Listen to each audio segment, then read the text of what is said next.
Hallelujah. Praise the lord. Praise the lord. Hallelujah. అయితే ఎబ్రీయులకు రాసిన పత్రిక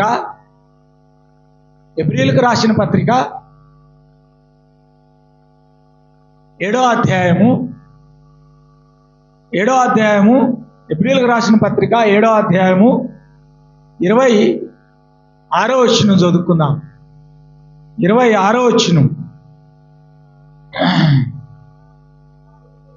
పవిత్రుడును నిర్దోషియు నిష్కలంకుడును చాలు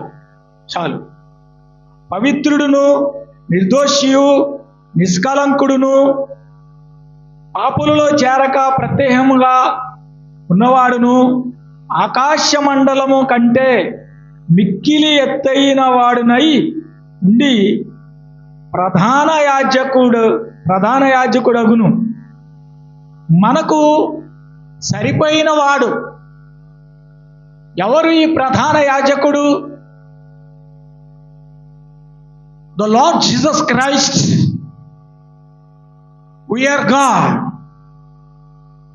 మన ప్రధాన యాజకుడు ఎవరు? మన ప్రభు అయిన యేసుక్రీస్తు. ఈయన మనకు సరిపోయిన వాడు. ఈయన పవిత్రుడును పరిశుద్ధుడును నిర్దోషియు నిష్కలంకుడునైనాడు. అమూల్యమైన కలువరి శిలువలో తన ప్రాణాన్ని రక్తముగా ధారపోస్తుండగా ప్రపంచమందరి కొరకు, ప్రపంచంలో ఉన్న మానవులందరి కొరకు తన పవిత్రమైన రక్తమును ధారపోసినప్పుడు ప్రతి వ్యక్తి ఆయన వైపు చూస్తూ ఉన్నాడు. హల్లెలూయా. ఆయన వైపు చూస్తూ ఆయన గాయాల వైపు తేరి చూస్తున్నాడు. అయితే మీ మట్టుకు మీరు, మన మట్టుకు మనము పూర్ణ జాగ్రత్త గలవారై ఉండమని ప్రభు సెలవిస్తున్నాడు. 2వ పేతురు పత్రిక 1వ అధ్యాయము 5వ వచనం మనం చూసినట్లయితే అక్కడ ప్రభు వాక్యం మనకు సెలవిస్తుంది. ఏమనగా ప్రభు వాక్యము తెలియజేస్తుంది. ఏమనగా మీరు పూర్ణ జాగ్రత్త గలవారై దేవుని యందు నడుచుకొనండి. పూర్ణ జాగ్రత్త యందు సహనమునందు విశ్వాసమునందు భక్తి యందు సహనమునందు విశ్వాసమునందు సద్గుణమునందు దైవత్వమునందు దయాళత్వమును సంపాదించుకొనమని ప్రభువు తెలియజేస్తున్నాడు. కాబట్టి దేవుడు మన ఎడల కృప చూపిస్తున్నాడు. దేవుడు మన ఎడల శక్తిపరుడై ఉన్నాడు. ఆయన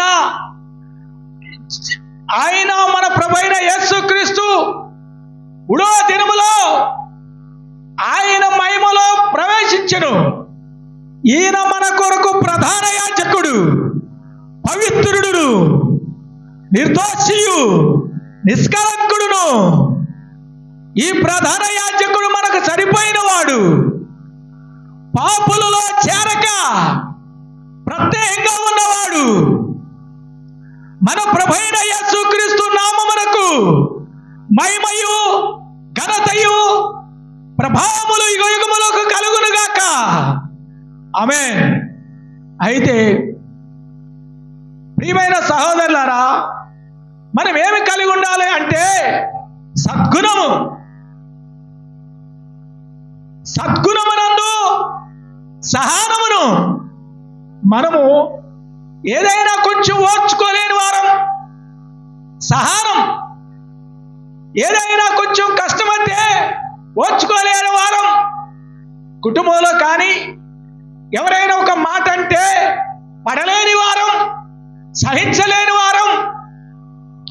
కాబట్టి కుటుంబాన్ని బహుగా పరిపాలించలేని వారం, కుటుంబంలో బిడ్డలు ఎలాగున్నారు, కుటుంబంలో పరిస్థితులు ఎలాగున్నాయి అని సవిచూసి వాటి యందు మనసు నిలుపవలను. సహనం కలిగి ఉండాలి, భక్తి కలిగి ఉండాలి, దైవత్వం కలిగి ఉండాలి. ఎందుకనగా మన ప్రభు అయిన యేసుక్రీస్తు the resurrection of God, resurrection of life. కాబట్టి Lord Jesus Christ give me your resurrection life. ప్రభు పాపులలో చేరక ఉన్నవాడయింది పరిశుద్ధులతో కలిసి రానయ్యాడు. ఆ పరిశుద్ధులలో నీవు కలవాలంటే, ఆ పరిశుద్ధుల్లో నేను కలవాలంటే పరిశుద్ధాత్మతో నింపబడి పరిశుద్ధాత్మలో ప్రవలించాలి. కాబట్టి మన మట్టుకు మనము, నీ మట్టుకు నీవు పూర్ణ జాగ్రత్త, పూర్ణమైన పట్టుదల. యాకోబు అంటున్నాడు, దేవుడు నన్ను ఆశీర్వదించే వరకు వదిలిపెట్టడని పూర్ణమైన పట్టుదలతో ఉన్నాడు. కాబట్టి దేవాది దేవుడు నిన్ను దీవించాలంటే, నిన్ను ఆశీర్వదించాలంటే, నిన్ను నిజముగా ఆశీర్వదించాలంటే మంచి శ్వాసములో పట్టుదల, సద్గుణములో పట్టుదల, ఆత్మ నింపుదలలో పట్టుదల, దేవాది దేవుడి ఆత్మ చేత నింపబడాలని ఆలోచన కలిగి ఉన్నాడు. కాబట్టి మన జీవితం, మన కుటుంబం, మన పిల్లలు ఎటు వెళ్ళిపోతుంది? ఈ సమాజం ఎటు వెళ్ళిపోతుంది? ఈ సమాజంలో పరిస్థితులు ఎలా వెళ్ళిపోతున్నాయి? ఈ సమాజము దేవునికి ఎంత దూరంగా వెళుతుంది? ఈ సమాజము దేవునికి లోబడుతుందా లేదా? కనీసం నీవైనా ప్రభువుకు లోబడుతున్నావా లేదా? ప్రభువు యొక్క ఉద్దేశం ఏంటి? నా తండ్రి చిత్తము నెరవేర్చుటయు ఆయన పని తుదముట్టించుటయు నాకు ఆహారమైనది. ఇదిగో తలుపు వద్ద నిలుచుండి తట్టుచున్నాను. ఎవడైనా నా స్వరం విని తలుపు తీసిన వెడల అతని యొద్దకొచ్చి అతడును నేను కలిసి భోజనము చేస్తాం. కాబట్టి మనం దేవుని యొక్క పవిత్రతో నింపబడాలి. మనము దేవుని యొక్క ఆధ్యాత్మికమైన సంకల్పంతో నడిపింపబడాలి. విశ్వాసములో పట్టుదల ఉండాలి, సద్గుణములో పట్టుదల ఉండాలి, సమాధానములో పట్టుదల ఉండాలి. మన కుటుంబంలో సమాధానం, మన పిల్లలతో సమాధానం, ప్రతి ఒక్కరితో సమాధానం, అన్నిటికంటే ముఖ్యంగా దేవునితో సమాధానం. దేవునితో మాట్లాడుకోవటంలో సమాధానం. దేవుని యందు మనము దినదినము ఎలా ఉండాలి? మనము దినదినము కూడా దేవుని ముఖ దర్శనం చూసేవారిగా ఉండాలి. ప్రార్థన. ప్రేమ, నమ్మకం, కనికరం గల తండ్రి, నీ ముఖ దర్శనం చూసే కృప నాకు దయచేయండి. పరిశుద్ధుడు అయిన తండ్రి, నీ యందు సద్గుణము కలిగి ఉండే కృప దయచేయండి. మహిమగల తండ్రి, నీలో విశ్వాసము కలిగి ఉండే కృప దయచేయండి.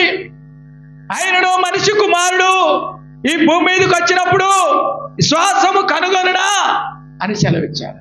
నా ప్రభువా, నా మట్టుకు నేను విశ్వాసము కలిగి, భక్తి కలిగి, దైవత్వము కలిగి, ప్రార్థన కలిగి, పట్టుదల కలిగి నీ ముఖ దర్శనం చేసే భాగ్యము నాకు, మా అందరికీ, ఇక్కడున్న బిడ్డలకు దయచేయమని యేసయ్య నామములో ప్రార్థిస్తున్నాం తండ్రి. ఆమేన్.